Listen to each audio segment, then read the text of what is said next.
Welcome to the Old Pressure Point Podcast. It's your boy Old Pressure, and I'm here with the legendary Busy B. What's happening, man? How you Oh feeling? man, this is awesome right here, man.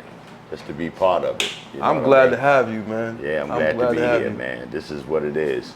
This is the official podcast of everything that I've been hearing about, and especially about the culture. Right. You know, the culture is the most important part, and as long as you can get that part in, it's fine with me.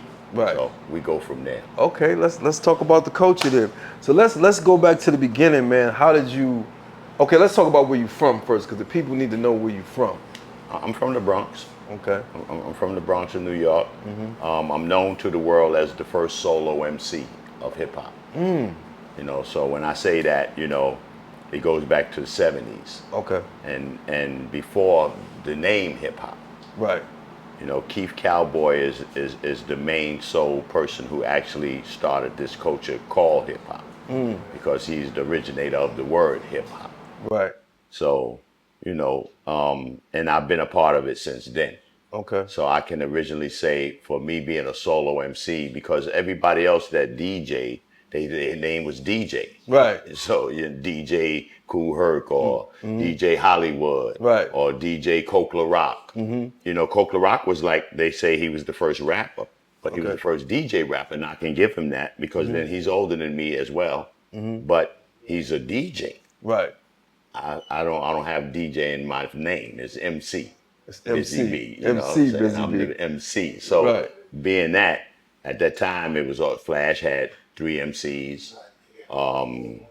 Herc had Coke Rock and probably Blackjack and a few other guys, but they was DJs. Right. You had DJ Blackjack, you had DJ Clark Kent, you had, they was DJs and made it rapped on the microphone, but then they wasn't rapping either. They just probably would shout out their friends. Shout out, the just shout give outs shout and outs, stuff words like and all that. that. So for me to say that title and to represent it here, to let people know that I'm the world's first solo MC, which Okay. I am. That's right. And what year did you become 1977. 1977? I was born in 1976. Wow. Yeah. So you're getting a I history still lesson look pretty. here. I'm still good. That's right. You know what I'm That's saying? right. That's You know right, what I'm OG. saying? Let Still them doing know. what Let I'm them doing. know. Talk This your hip hop shit. coach right here. Y'all see this fly That's shit, right. right? Y'all I see do it. fly Y'all shit, see man. it. Y'all I see like it. fly shit, man. Listen, man, let's from talk even about it back then. then to Let's talk right about now. You know what I mean? It's just I was raised up in that. Right. From the culture that I was, my friends and my uncle's friends brought me in as the young man. Most of my friends was shooting dice and shooting scalesies and shit. And Right. I was selling loose joints and Right. trying to get me a couple of dollars. Yeah, I feel You you. know what I'm saying? Selling newspapers and Right. stuff like that in my younger days. So. Yeah, so talk about early like family influence, like on your lifestyle Well, before hip hop. my dad was musically inclined. So when Flash and Mean Gene was playing music in the street back then, I could relate to the music.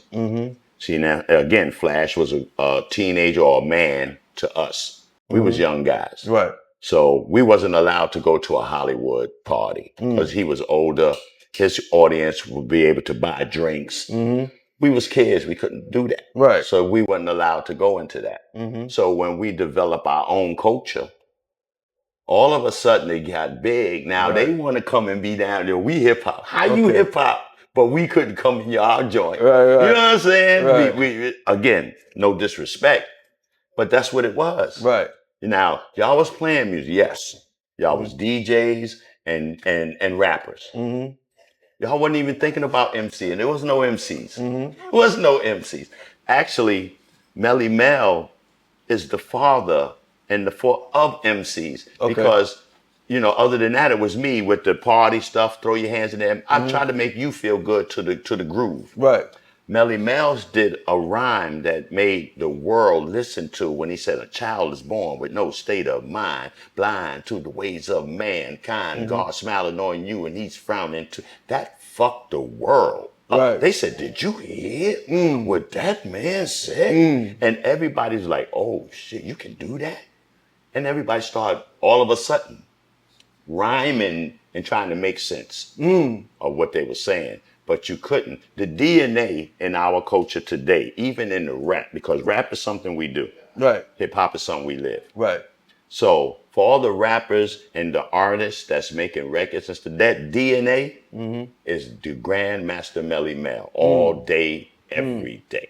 So you were gonna say he's the architect of reality rap? He is the god. He started it. Right. When they heard that, like I said, when people heard that, white, black, Chinese, African, when they heard him say that, everybody lost it. Right. It was like, oh, they didn't know what to do. Then you had your KRS ones. You know what I'm saying? Right. People coming out talking real stuff. Chuck D. It started just coming. Right. The conscious, what they call it, conscience. Right. Conscious rap. Yeah. No, there ain't no conscious rap. That was real nigga shit. Right. That was some real nigga shit. I feel you. You know what I'm saying? Right, That's right. what that was. And that's what we spoke about, even to when it turned to Easy-E and those guys. Now, I was on a tour with LL Cool J. It was called the Nitro Tour. This was like 88, 89. Right. I've never saw or heard of a rap group from the West Coast. I'm pretty sure they was doing it, but the group NWA to me, and Too Short was my first rapper I ever heard of from being on the East Coast about a West rapper. Right. But he was just saying, fuck you, bitch. And I'm like, they played that shit out here? It fucked me up. Right. But that's what it was. Yeah.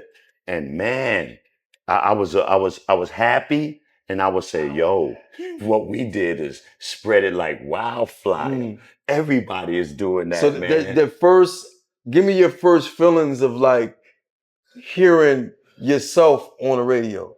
Oh man, I lost it because I couldn't believe that I was on the radio. I didn't ask nobody to put it on. You know how some people made records and went to the radio stations or probably went to the DJ and said, try to get my record on the radio.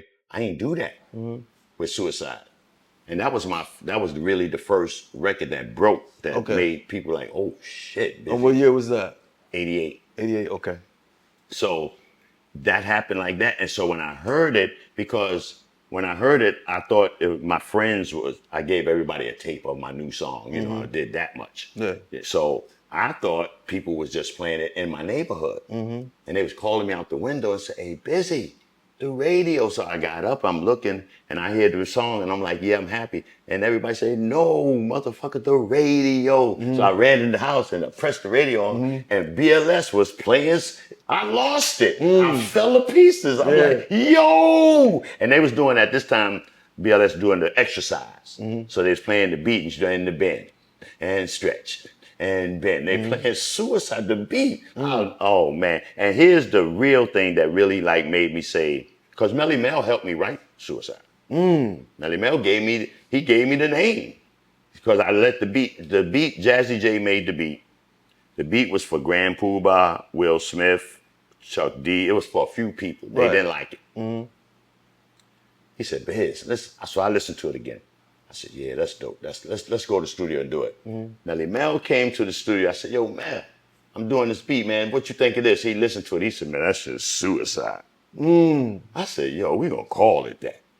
You know what I'm saying? And then as I started putting it together, I'm a hype guy. Right. I'm a hype type of guy. And Mel said, no, B, no, sit back, lay back, do your laid back rap. Because like when I was coming at, yo, when I was a young boy, up in, he said, no, B, chill, do lay back, do your lay back. So like when I was a young boy, up in, and I did that. And it just worked out. And before you know it, I mean, and Fred Buggs, he was the radio guy at this time, Fred Buggsy, and Jazzy J was real good friends. Okay. So I guess he had it through Jazzy.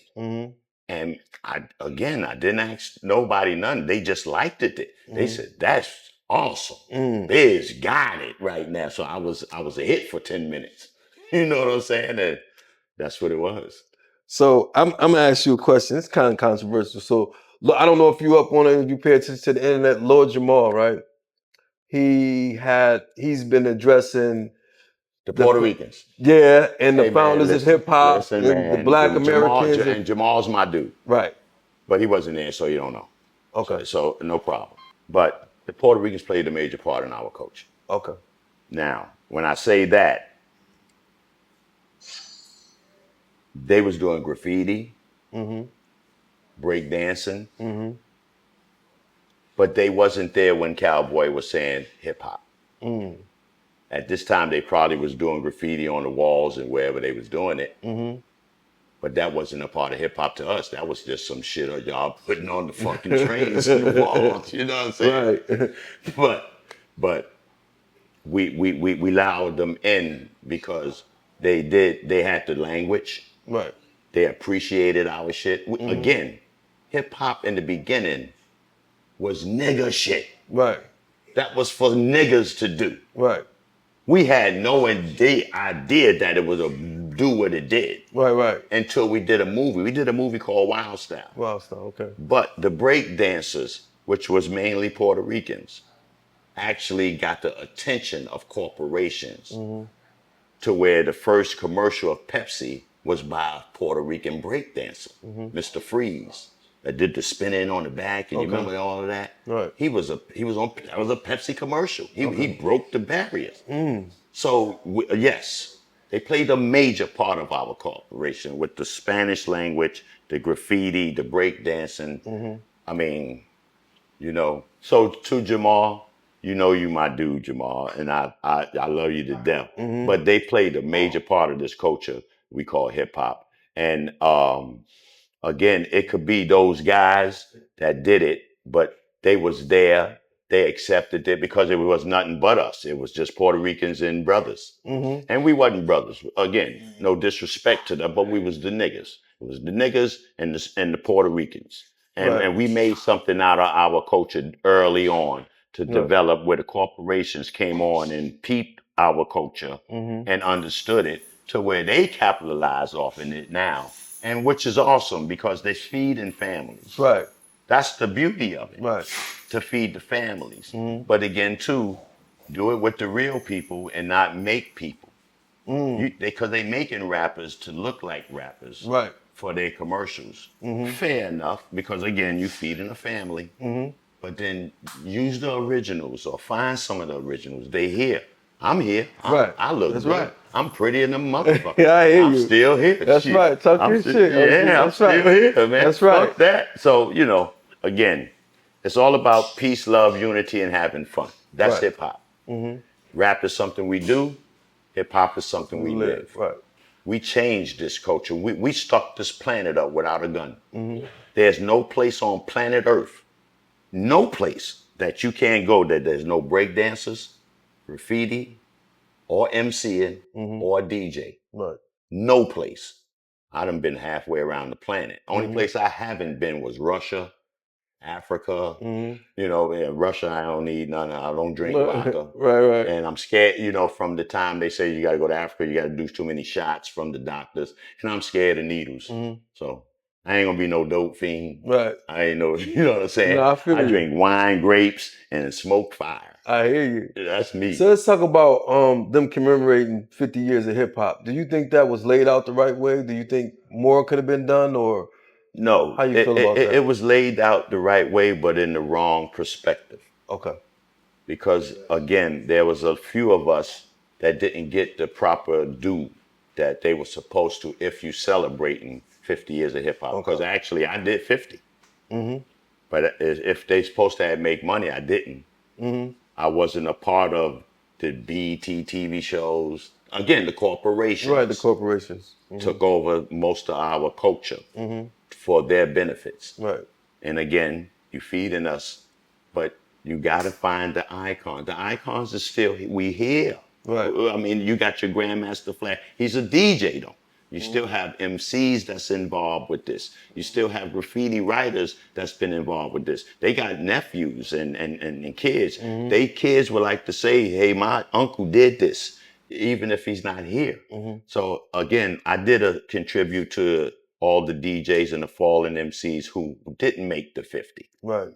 You know, you have the Kango Kid, you have the Scott LaRocks, they didn't make the 50. Right. So I did a tribute to those, the fallen 50s, the fallen MCs and DJs who didn't make the 50. And we want to shout them out because, again, they have family. Right. They have nieces and nephews that, you know, that might be bragging about that. And people don't know. and might be thinking they telling a story. But if we let the world know, yes, they was here, the Jam Master Jays. Right. You understand? Let these people know about the 50 Gotta that say their did make name. it, That's that right. that had a mark in our culture. I mean, I just try to share that because we got break dancers, graffiti artists, and MCs and DJs. So what do you think can be done better in terms of just paying more homage to those folks? Communication, because they not, again, they not, either they not looking for us or they not telling them about us because they don't know. If you know, you know. Right. If you know better, you do better. It's true. So give me if you can give me your top 5 from when hip hop originally started, who would that be? Top 5 what? MCs. It wasn't 5. It wasn't 5? You Well, give me have 3. so okay. When you say top 5, give me from the year.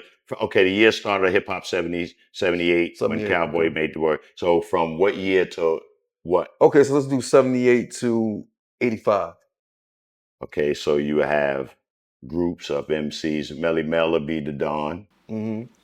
For 85, KRS came out. Okay.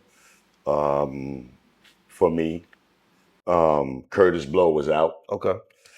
Um, who else? Spoonie G. Okay. Spoonie G was dope. You know, and me and AJ, well, AJ found him because I was AJ's partner and friend. But he said, "Hey, Busy B, Spoonie G is dope." And I'm like, "Who the fuck is Spoonie G?" He said, "Yo, he in Harlem. He from Harlem, and he be over there in the PL on 23rd Street." I said, "Oh, word." So let's, we went to go see him and everything, and they played this thing. He say 1 for the treble, 2 for the time. Come on, y'all, and let's rock. And it was one of those long rhymes. Right. And I was like, wow, and it's Jimmy Spicer, the Bubble Bunch, Okay. rocking to the beat. See, at that time, it was about everybody having fun to Right. the music. Right. So I admired that at the times, the fun, happy type of rappers, their songs, because they start coming in the 85s and starting to come. You know what I'm saying? So between Melly Mel, KRS One, Curtis Blow, You said Spoonie G. Spoonie G, and then Rakim came, and so him, you know what I mean. And Rakim when Rakim came out, before everybody knew who he was, he thought it was me. He said, because that was my type of style of rap, laid back, chilling. You know what I'm saying? So that's what Melly Mel said, "Do that, be for suicide." That was my style of rap, laid back, and cause I talk that fly shit. You can talk the fly shit when you tipsy and you laid back. Right. You more laid back, pop and pimp shit. You know what I'm saying? Right. But I did that to the beat. Right. So that was like that. You know what I mean? Is there anything that you would want to change that you ever went through back then? Is there anything that you would change about your experiences in terms of? Now, I wouldn't want to change nothing, but I would just want, again, corporations to actually find somebody really that know to do some of their work. It's fine to choose who they would like, but use one of the originals so your thing will look even more real because you got a real person. You know what I mean? Yeah, I can hear you on that. You got a brand now. I'm gonna Yeah. jump around a little bit. Yeah. I see you Yeah, represent your brand. You got a Cannabis. strand. You know what I'm saying? Yeah. Talk a little bit about that. The Talk a little premium bit about that. cannabis. I've been growing weed for 25 years. Okay. So I've learned from one of the masters from Washington D.C. His name is Strager. They call him D.C. Strager. Okay. And he taught me how to actually, because again, he saw me rapping and I always had weed, but then he asked me where I get the weed from. And I would just tell him I bought it. I just bought it. He said, you ain't grow that? So I said, nah, the fuck I do growing with them. And then he showed me and he taught me and he started telling me these things. And I was like, wow. So I know what's in that I'm smoking because the stuff that they told me that was in certain weeds that you didn't know about, just being a customer, a consumer, you didn't know. So I didn't want to put certain toxins in my body that I know I didn't have to get high.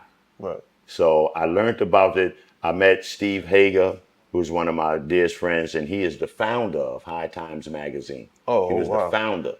So from like 1969, which I didn't meet him then, but he was the founder of the High Time magazines, and he taught me a lot. Right. So I've been around the cannabis culture for the last 20-something years. Right. I developed a nice little clientele with most of the cannabis people in the culture, you know, and then you got your artists in there now. You got your Snoop Dogs, you got your Burners, you know, the Cypress Hill. Cypress Hill opened the doors for all of them.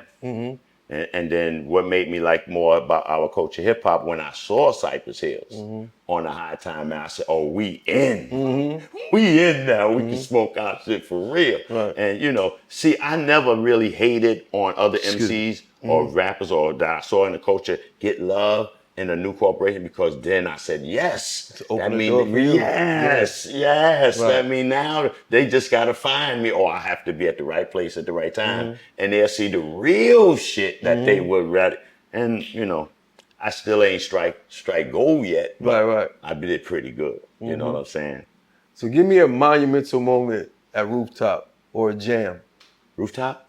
Oh shit, we did. Mike Tyson came through Rooftop when he was being champ back then in the 80s. You know what I mean? And he told me that he trained off of suicide. That was it for me. Mike Tyson, I jumped, bro. I trained. Right. He said I fucks them up. Suicide. That was it for me. You know what I mean? Right. So that was the rap. That was enough for me right there. He came in the booth, Busy B, and he was with Melly Mel. Okay. So him and Melly Mel was like boys, you know, and he said, "Yo, B," yo, Mike said, "Yo, shit is," you know, that was it. I was like happy, and I started to hang out with Mike. And then Mike is in the cannabis. So I see Mike, you know, I get to smoke with Mike, and people be like, "You know it?" Mike tell them, "Man, you know how far me and Busy B, you know, people be amazed." See, and I don't like to tell stories because I don't be in the limelight like they do. So when I tell a story, I don't want nobody to look at me like I got cerebral palsy or I'm lying and shit. Nah, they need to hear these saying? stories. That's how you keep legacies alive. I don't say nothing. I let them say it. And then they say, "Damn, but you ain't telling me that." I said, because if I'd have told you that, you'd have looked at me like I was lying. So he told you, now I can say, yeah, we did that. Right. You know what I'm saying? Because if I say it first, it's like, yeah, right. You know what I'm saying? So how do you feel about the current state of hip hop? Like where we at now? Hip hop and rap, because it's a difference. Yeah, it's a big difference. It's a big difference. Well, our culture is the same, the hip hop culture. Right. Because the culture itself is peace, love, unity, and having fun. Now, again, I tell you, rap is something we do, but the hip hop is something we live. So that's the culture. Right. So feeling is like the rappers, the artists, I call them rap artists because they not hip hop. See, hip hop, I can do what I want. A recording artist have to obey that contract. Right. And you might can't come to this hip hop event because the contract say you got to go over there. So you have to choose a side, which you come from the culture of hip hop. You try to represent that, but you're not hip hop. You're a recording artist. So would you say Drake is a recording artist, or he's Drake recording artist? Yeah, hell yeah. Hip hop. Hell no.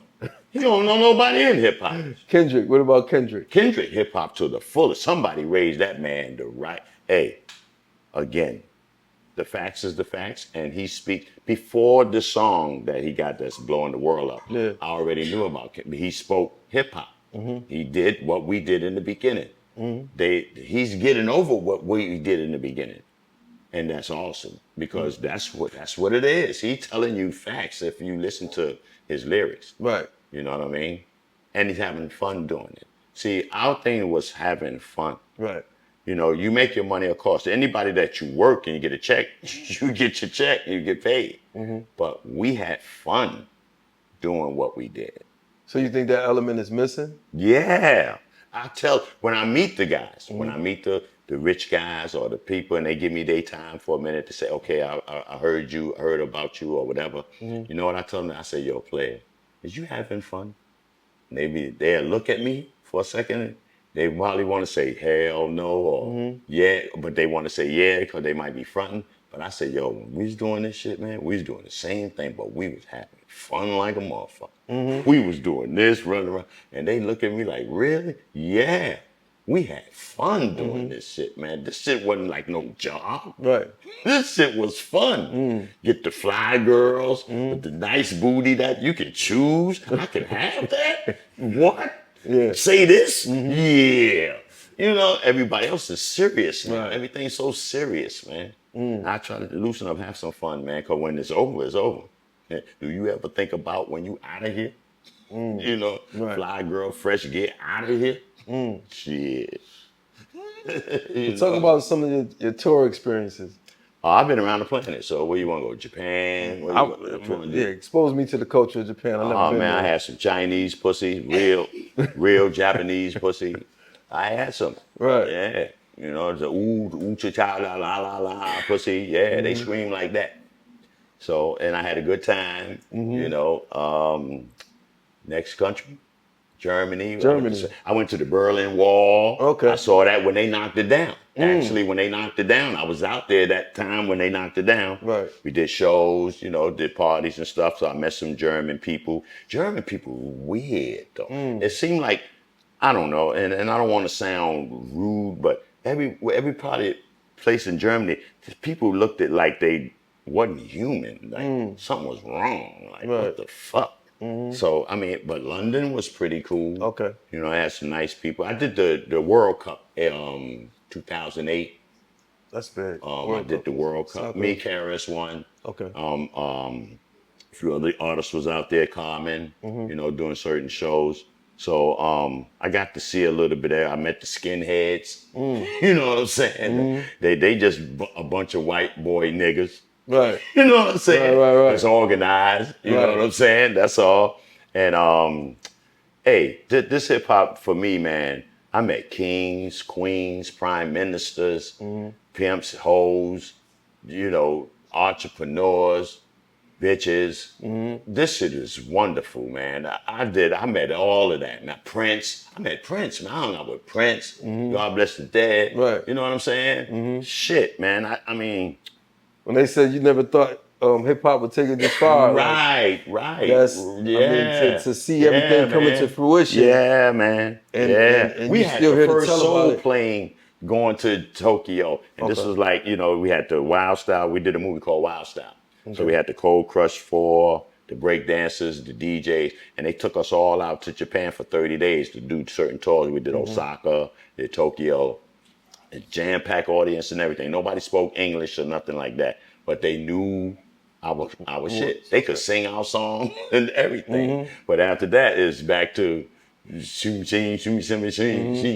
amazing how hip hop just transcend barriers and languages. Yeah, they don't know a Bone Thugs and Harmony word for word, and then so after that, it's back to their common language. Yeah, and see, so I was happy for that. That's our culture, man. We did something. Right. We did it. We did it. It's nothing. We're gonna do 50 more now. 50 more years of hip hop. So if you had to leave a legacy, right, leaving your legacy behind, what would you want people to know about you, the most about you? Like, that I'm the shit. I was the shit. I'm a cool brother. Right. I was a funny brother. I enjoyed life, and I celebrated our culture, which was peace, love, unity, and having fun. And at the end of the day, that was hip hop.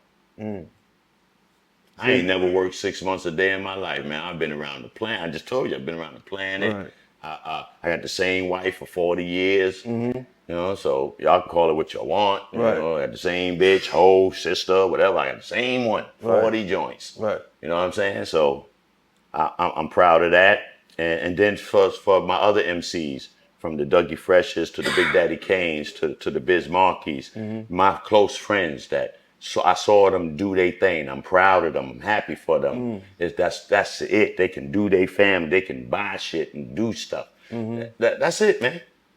That's it. That's it. Is there anything else you want to tell us, man, before we sign off here? Hey, man, peace, love, you, and have fun. If you ain't enjoying life, ain't my goddamn fault. But it's your boy, Chief Rocker Busy B. I'm in the building, chilling out. And peace and have fun. And I'll see y'all a little later on in the future. Salute. Appreciate you, King. Let me do So it. we here with the legendary Busy B, man. He about to be 8 seconds under pressure. He about to get this pressure. We will see if he fold or not. Imagine that. Give me the first 3 hip hop songs ever recorded. Ever record the first 3? Rapper's Delight, Grandmaster Flash, Rock to the Rhythm. What was the name of it? Rockin', Flash to the Beat. That was the name of it, I believe. And Curtis Blow of the Christmas shit. We wanted for education purposes. The 8 seconds was actually up, but we needed that history. Curtis Blow coming to our hip hop with some goddamn Christmas shit. Ain't that right? Yeah. Give me African Bambaataa first hit. Planet Rock. That was easy. The people want to know, this is from the people. The people want to know the best hustlers that came through and shut the rooftop down. The best hustlers? Shit, you got Alpo, AZ, and Rich Porter. Well, there you go. What was the best rap battle you ever heard? Busy B and that motherfucker that sabotaged my shit, Kool Moe Dee. See, because everybody think that was a battle. I mean, a battle is if you on stage and I'm on stage and you say your shit and I say my shit, right? Right. That's a battle, right? Okay, so I wasn't there when he said that shit. I had to wait the next day to hear that shit. So how's that a battle? Everybody said, oh, that's a battle. How's that a battle? A battle is, I just explained it. Right. You say your shit, I say my shit, we go at it. That's a battle, right? That's like a boxing match. Okay. How's that and I wasn't there? But the beauty of it is that I wasn't there. I'd have fucked him up talking about me Right. the way he was doing live on stage. He wouldn't have been able to finish it. Oh, so you'd have been the first one. You would have been the Mav Hoffa back then. Yeah, man. How you how just gonna come out of nowhere and just diss my shit because I'm the shit? I fucked you up then. That's how it originally started. Y'all. How did that originally start? How did y'all originally have like that tension between y'all? I didn't know we had no attention. I'm just was the shit. Okay. And he said that. He said, I know y'all know Busy B. I mean, you heard the damn Tim start that shit. He tell y'all I'm the shit. I know y'all know I'm the shit, but this is what I want to do. And he did his thing. But back then, it was called snapping. Right. We snap on you and snap. So he did that. Right. So if I was there, you couldn't have snapped on me. I would have stopped like, hey, wait, ho, Right. I mean, so. But the beauty of it was that, and it was no automation. I mean, I didn't feel no way. Right. Okay. It wasn't like we had problems after that. Okay. That was a small thing. Right. But at the end of the day, if you look at it to this day, it made him because since then he hasn't had no record. That was 88. And that battle was 81. But he made a record after that, which was the Wild Wild West and all that. But that's it. Yeah. That was 80s. No 90s, no 2000s, Ain't my fault, but. So, this another question from the peoples, man. We pulled this up for the people. But Kool Moe Dee is my dude now, don't get it twisted. That's my man. Love, peace, and happiness, yeah, man. Yeah, That's what it's about. right. Give me 3 of the best MCs in today's climate in hip hop. Kendrick Lamar, KRS-One.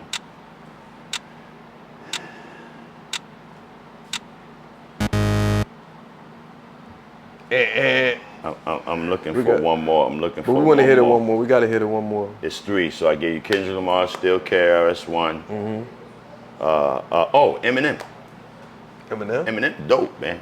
Eminem is super dope. So how you feel about what Melly Mel said? Fuck that shit Melly Mel talking about. Melly Mel be on some shit. That nigga be high, man. He be on some shit? That nigga be high, man. Don't push me, nigga. I'm close to it.